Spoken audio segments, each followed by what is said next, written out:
Olá pessoal, professor Cássio aqui para estudarmos um novo tema hoje e esse tema diz respeito à Guerra Fria. Esse tema será dividido em duas partes, a parte 1 e 2, para melhor entendermos e ficar mais fácil de vocês assimilarem o que foi esse período, do porquê desse nome de Guerra Fria, quando aconteceu e por que aconteceu.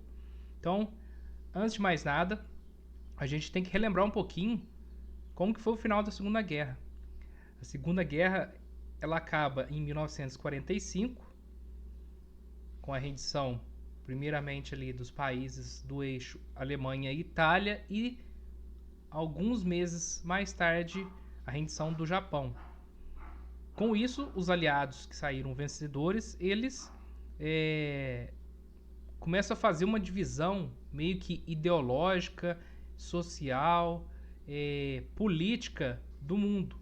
Porque os grandes vencedores, as grandes potências vencedoras nesse momento são quem? A União Soviética, pelo lado dos socialistas, e os Estados Unidos, pelo lado dos capitalistas. Então, vai ter esse embate, essa guerra ideológica aí, socialismo, capitalismo, que vai tomar conta de uma boa parte do período aí pós Segunda Guerra Mundial. E o interessante aqui é que vocês vão se perguntar, mas e os outros vencedores, como por exemplo a Inglaterra, a França e outros países ali da Europa que saíram vencedores? A gente não pode esquecer que com o final da guerra esses países foram arrasados, foram destruídos mais uma vez, assim como aconteceu na Primeira Guerra.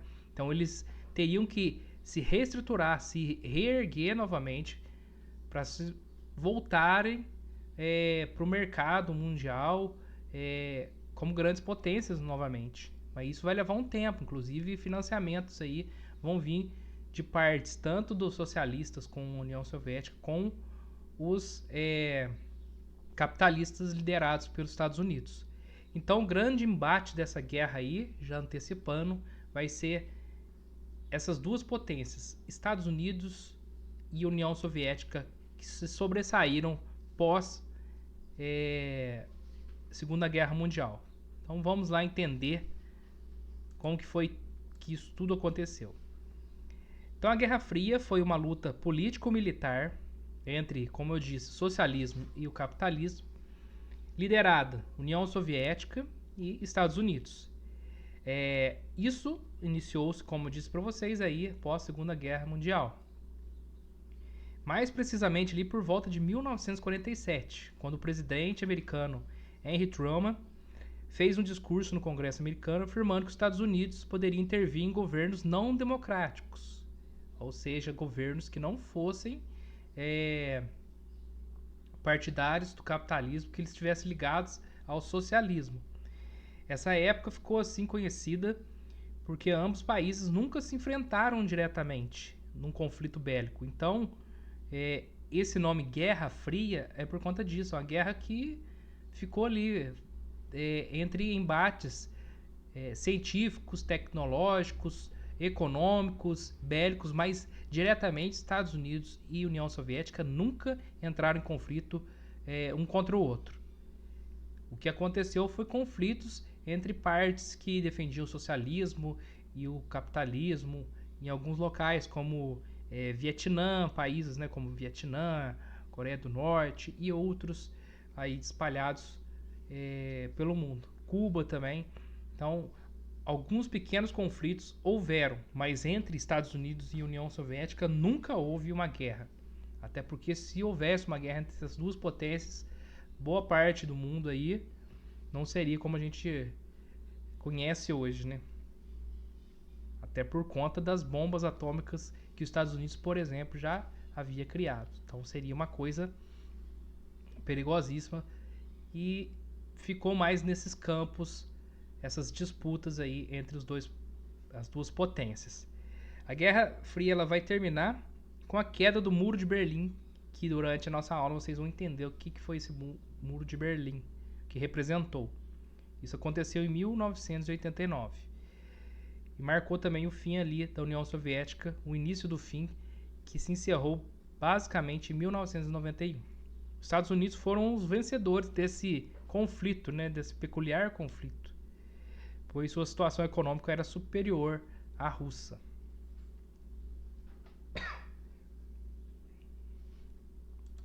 Aqui, essa charge para representar a divisão.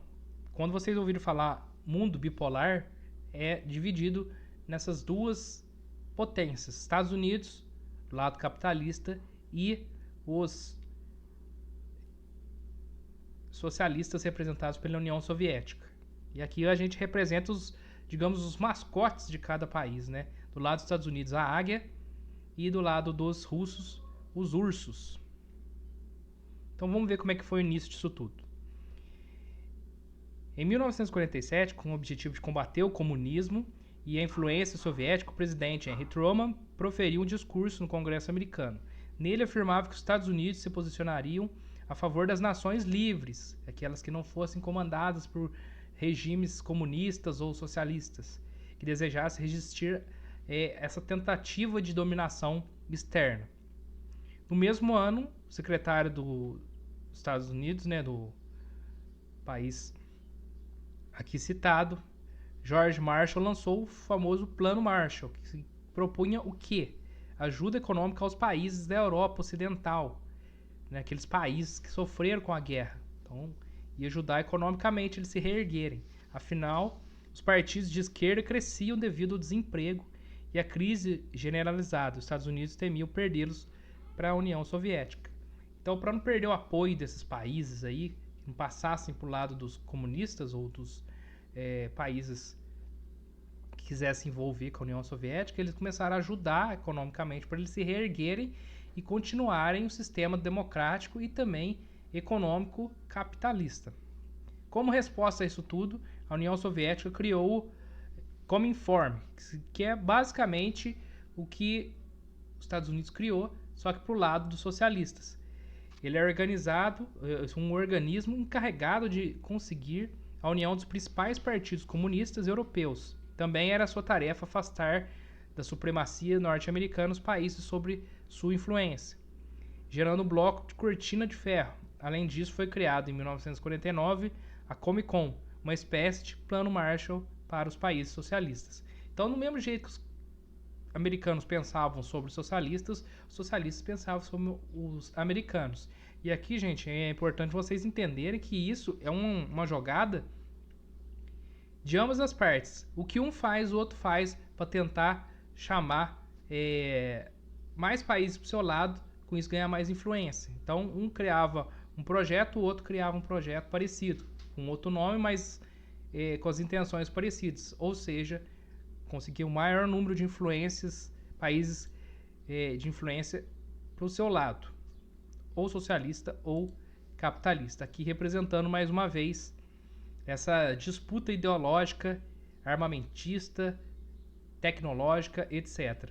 Nessa imagem específica, a gente está aqui enaltecendo o poderio deles bélico, né? O poderio de armas, de exército, que ambos os dois lados também se organizaram e começaram a aprimorar cada vez mais, porque caso houvesse uma guerra, os dois lados estariam preparados. Então, essa disputa aí entre essas duas grandes potências. Continuando aqui, a expansão dessa Guerra Fria, como que ela foi se espalhando pelo mundo. Ao fim das negociações entre os vencedores da Segunda Guerra, a Europa ficou dividida em duas partes. Essas correspondiam ao limite do avanço das tropas soviéticas e americanas durante a guerra, ou seja, até onde chegou os soviéticos, ficou estabelecido que aquilo ali era do regime socialista, do regime dos países ali dominados pela União Soviética. E aqueles que foram, digamos, socorridos pelos americanos ficaram do lado capitalista. A parte oriental, portanto, ocupada pelos soviéticos, tornou-se sua área de influência daquele território da Europa. Os partidos comunistas locais apoiados pela União Soviética passam a exercer poder nesses países. Estabeleceram as chamadas democracias populares na Albânia, na Romênia, Bulgária, Hungria, Polônia, Tchecoslováquia. Na Europa, somente a Iugoslávia estabeleceu um regime socialista independente da União Soviética, ou seja, eles eram também socialistas, mas não faziam parte do bloco aí da União Soviética. Do lado ocidental, falando a respeito já do capitalismo, liderado pelos Estados Unidos, ficou ocupada principalmente por tropas inglesas, a parte ocidental e norte-americanas. Nessa área consolidaram-se as democracias liberais, com exceção das ditaduras na Espanha e Portugal, que são casos à parte aí disso tudo. As duas superpotências buscavam ampliar suas áreas de influência no mundo todo, intervindo direta ou indiretamente nos assuntos internos desse país. Então, se um país estivesse voltando-se para o lado mais socialista, a União Soviética chegava forte ali e auxiliava eles, ajudava eles que fosse possível para chamar eles para o lado deles. A mesma coisa dos Estados Unidos na questão capitalista. Quanto mais influência, mais países você trouxesse para o seu lado, mais poderoso esse bloco se tornaria. Aqui um mapa ilustrando para vocês terem ideia mais ou menos aí. Vamos falar basicamente das questões que estão destacadas em vermelho e azul. Em vermelho, no caso, os socialistas ou comunistas da União Soviética, e em azul, os capitalistas. Então vocês podem observar aqui no mapa que da parte aqui da América do Norte, toda ela do lado dos capitalistas, dos Estados Unidos. E aqui parte da Europa também, áreas de influência aí dos americanos.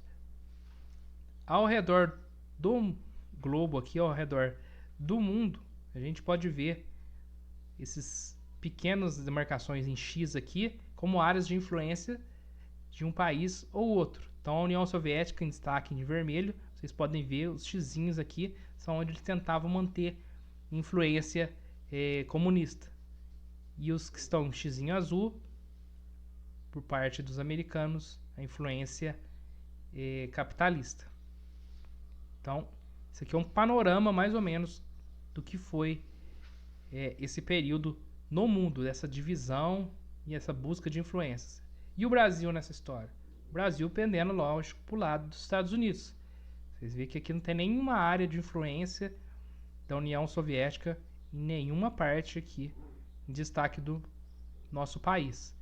Era estritamente influenciada pelos Estados Unidos. Então essa história de comunismo no Brasil, socialismo no Brasil, partidos políticos houveram, mas isso nunca foi implantado no Brasil, nunca chegou a ser uma realidade e nunca será uma realidade. Não só no nosso país, como no mundo inteiro. Não existe um país hoje comunista. Existem países socialistas, porém sofrendo com ditaduras. A gente pode falar aí Coreia do Norte, um exemplo clássico disso, que é fechada praticamente para o mundo. A China, por muito tempo, foi também um país aí chamado de comunistas, socialistas, mas os chineses são, se não são hoje a maior potência mundial, estão aí lado a lado com os Estados Unidos como a maior potência mundial na questão de comércio. Então, eles têm um regime interno diferente de outros países, é um regime socialista, mas a política deles é capitalista. Então, tudo que eles vendem, tudo que vocês têm em casa, basicamente alguma coisa saiu da China.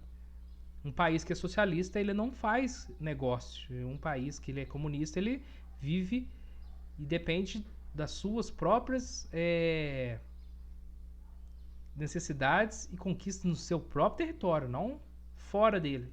Então, é importante destacar isso para a gente entender que ainda muita gente acha que o capitalismo, o socialismo ou o comunismo está chegando no país, no Brasil, que o país vai ser assim, assado.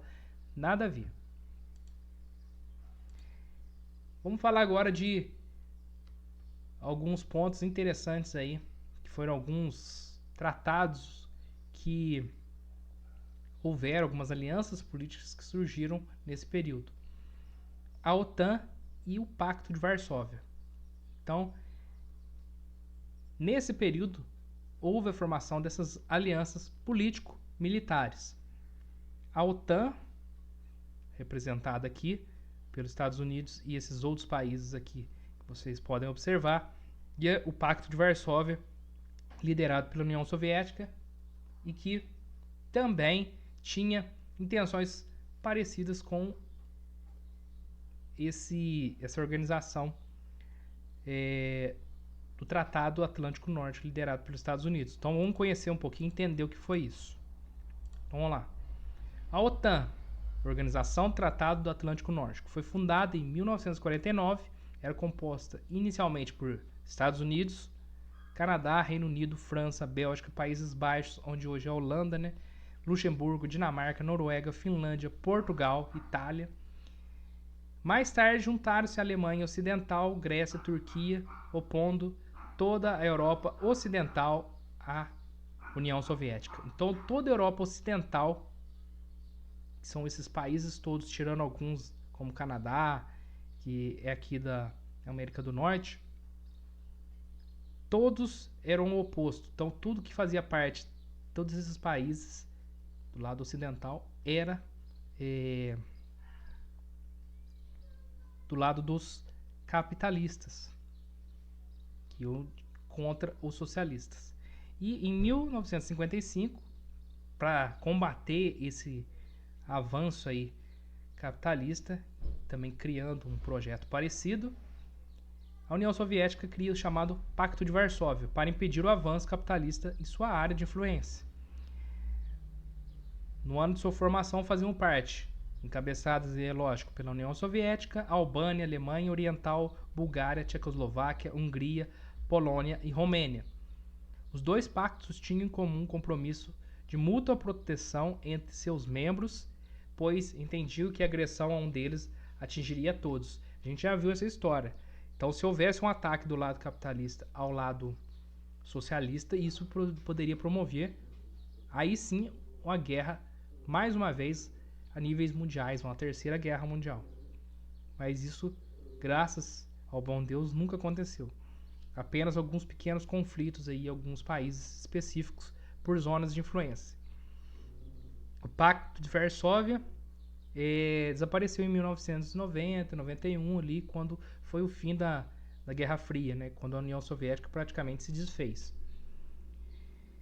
Com consequência, a OTAN perdeu o significado que lhe deu origem. Então, assim que a União Soviética se desfez, a OTAN também praticamente se desfez, porque não tinha mais o porquê nesse sentido, porque a União Soviética passa agora a não existir mais, e os países que faziam parte dela se tornam ali independentes. Aqui mais uma vez representando, para vocês entenderem melhor, num mapa, todo lado aqui, ó, em azul, de influência aí capitalista, os membros da OTAN, e em vermelho, os membros aí do Pacto de Varsóvia, União Soviética e outros países. Aqui vocês estão vendo aqui socialistas não aliados, que é a União Soviética, melhor dizendo, a Iugoslávia, que não pendia para um lado para o outro. Ela é socialista, mas ela não era capitalista, não estava do lado dos membros da OTAN, nem do Pacto de Varsóvia. Ela se mantinha sozinha aqui. Então, para vocês entenderem um pouco aí como que ficou dividida a Europa. E esses países em azulzinho mais claro aqui estavam alinhados aos Estados Unidos, mas não faziam parte diretamente da OTAN. Isso ali por volta da década de 80. Assim como aqui embaixo a gente vê na África aliados da União Soviética, mas não faziam parte do Pacto de Varsóvia diretamente. Então, isso representa aí o que era o mundo aí por volta do período da Guerra Fria, para vocês entenderem. Então, gente, a aula de hoje era essa. Agradeço a todos vocês. Na parte 2 a gente vai esmiuçar algumas coisas que foram surgindo aí, explicando em detalhes também. Por exemplo, o que foi isso que vocês viram no texto aí sobre o Muro de Berlim, a divisão da Alemanha, o que aconteceu, né, realmente. Então isso vai ficar para parte 2, para que todos entendam, e a gente vai falar aí também do fim da Guerra Fria. Meu muito obrigado a todos, forte abraço, fui!